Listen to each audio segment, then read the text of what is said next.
konon apa itu dadan apa itu ketua BGN itu apa itu Badan Gizi Nasional. Badan Gizi Nasional itu konon sekarang ini setidaknya menjadi suatu pertanyaan, menjadi sesuatu yang dekat dengan semacam penelusuran. Di dalamnya ada korupsi, ada manipulasi, dan orang itu dicopot, Bung.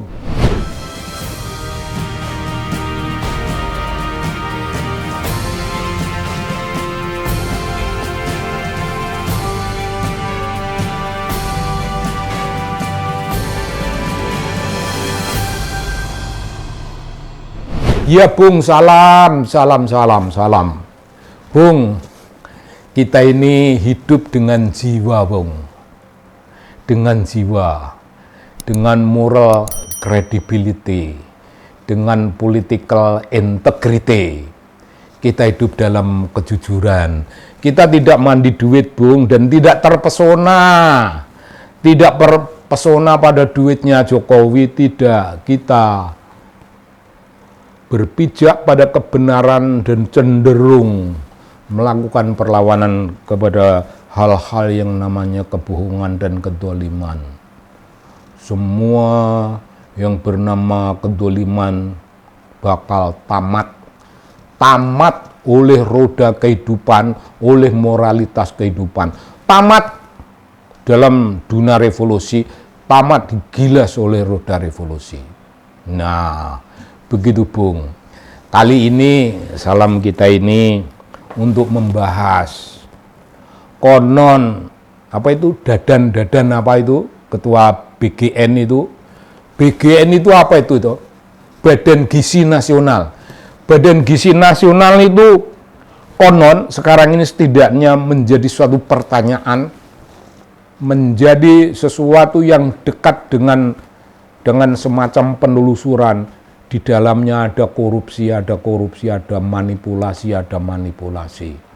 dan orang itu dicopot, Bung. Kalau Presiden Prabowo tegas itu tidak usah pidato, Bung. Tegas itu sambil duduk merokok, wajahnya itu kendor, tidak tegang, ngerokok dengan wajah kendor yang tentram gitu. Ini ketua BGN tak copot gitu. Menceritakan orang dicopot itu seperti mengatakan tadi pagi matahari terbit di timur dengan tiupan udara pagi yang nyaman. Terbit di timur. Dan kalau Presiden Prabowo serilek itu, kita ini ingin punyalah sesuatu saran. Namanya saran konstruktif, saran membangun. Mengapa kita memberi saran? Karena dana yang dipakai Presiden Soeharto itu duit kita, duit rakyat.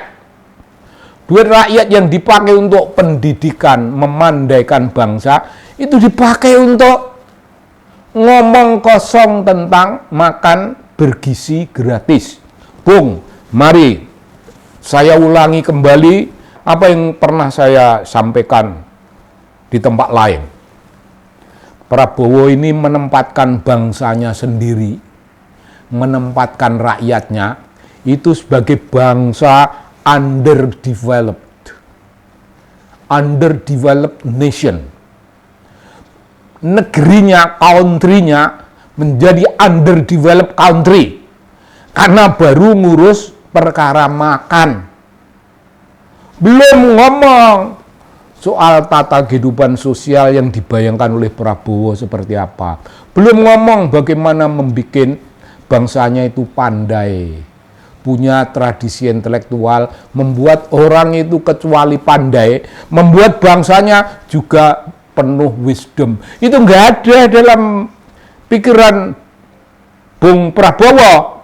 Kalau ada, dia menempatkan bangsanya bukan sekedar developing nation, bukan sekedar developing countries, tapi advanced countries. Indonesia itu advance kalau dia mengerti bahwa pemerintah sudah pada masanya merumuskan kebijakan ilmu, pengetahuan, dan teknologi, dan membuat bangsanya itu bukan sekedar tenaga kerja yang terampil, tapi tenaga kerja yang well functioning dalam lapangan kerja apapun, bersih hatinya, tidak ada yang nyolong. Itu digarap oleh Presiden melalui kiblat yang namanya membersihkan jiwa bangsa. Itu karakter building, membangun watak. Prabowo tidak pernah, belum punya gagasan menyentuh pembangunan watak bangsa. Nggak ada dalam benaknya, ngertinya bangsa Indonesia itu melarat-rat, underdeveloped countries, dijejeli panganan. Nah, mari Bung, MBG itu sumbernya begitu banyak orang korup. Kalau BGN, kepala BGN dicopot, itu banyak pengelola MBG itu juga harus dicopot, Bung. Ya, di dalamnya banyak nyimpang. Ya gimana nggak nyimpang, Bung? Makanan basi disediakan murid-murid. Makanan yang membuat murid-murid mabok, murid-murid puyeng, murid-murid keracunan di berbagai tempat. Dan itu semuanya atas pengorbanan dunia pendidikan. Biaya untuk memandaikan anak-anak bangsa dilorot, dikurangi secara dadaan, dikurangi dalam jumlah besar untuk memberi makan dan memberi tempat pada korup. Apa, Bung? Kita dukung Presiden yang mulia Prabowo memecat Dadan, ketua BGN. Nah, itu keren. Tapi sama sekali tidak mencukupi karena baru begitu yang dilakukan. Copot itu selidiki itu. Seksama dalam MBG. Selidiki seksama. Di situ niscaya akan ketemu penyimpangan. Copot. Dan akan menjadi sangat keren. Apa yang keren? Bubarkan MBG. Bubarkan. Kembalikan duit MBG untuk membuat rakyat pandai.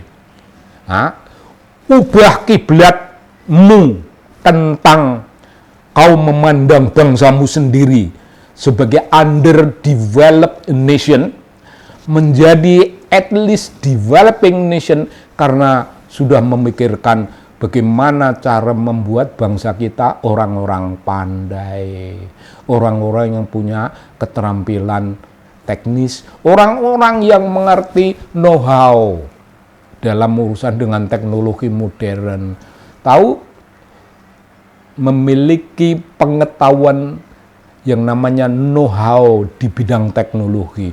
Know-how tidak usah saya terjemahkan. Peduli apa? Saya inginlah itu. Termul itu biar kejang dia. Know-how itu apa? Pokoknya macam gitu. Jadi kalau itu MBG itu makanan kayak begitu itu, makanan yang dijejalkan, Bung, di Papua, dengar. Saya ulangi untuk ketiga kalinya, di Papua, bangsa Papua menolak makanan semacam itu, karena yang dibayangkanlah kalau bisa, perbaikilah sekolah-sekolah kita, berikan mutu pendidikan yang baik, syukur sekaligus gratis.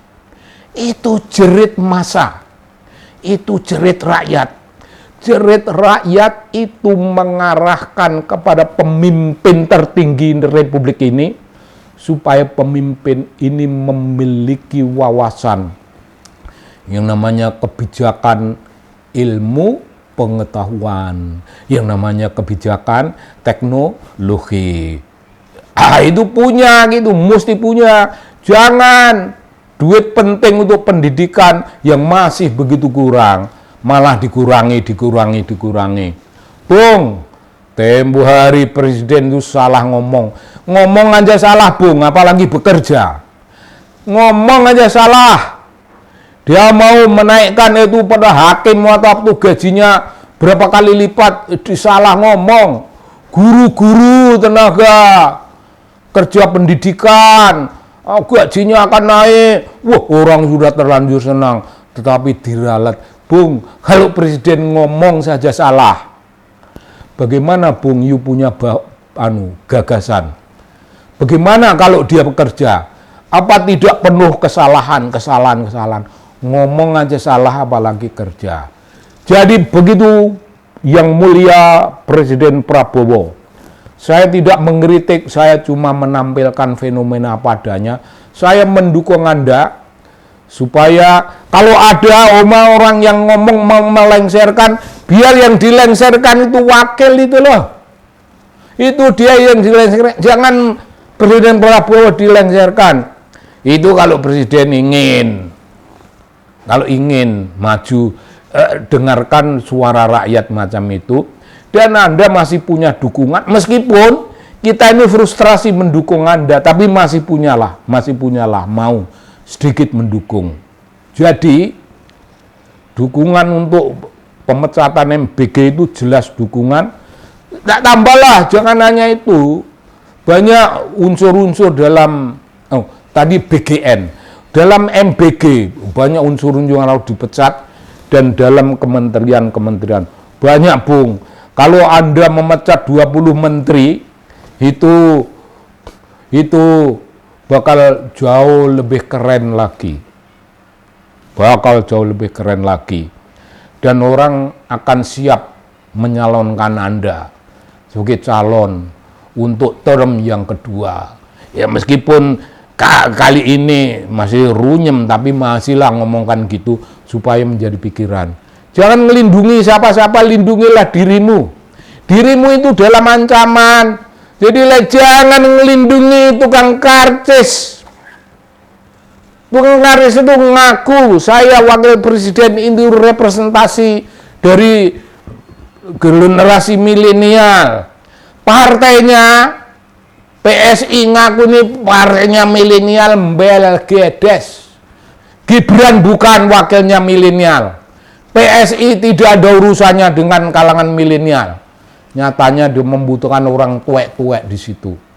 Karena anak milenial, anaknya yang sombong itu, nggak bisa apa-apa. Mimpin partai kecil gitu aja nggak bisa apa-apa. Tapi jerit-jerit. Mau memeras darah pitik, wah. Darah pitik, bukan darahmu. Nah, begitu Bung, inilah saran konstruktif kepada Presiden Prabowo. Inilah suara kerakyatan yang namanya devoted people, devoted nationalist, devoted intellectual, devoted rakyat Indonesia. Masih mau mendukung itu. Tapi ya dengan syarat, nggak usah melindungi siapa-siapa, lindungi dirimu. Karena dirimu itu juga rentan. Begitu Bung, saya belak-belakan. Presiden Prabowo, dirimu sendiri rentan, jadi lindungilah dengan baik-baik. Dan jangan terlalu banyak pidato. Pidato aja salah. Jadi ya sudahlah bekerja saja semampunya. Kecil-kecil, program kecil, birokratik kecil-kecilan diwariskan. Tapi itu meaningful, itu nyata. Begitu Bung,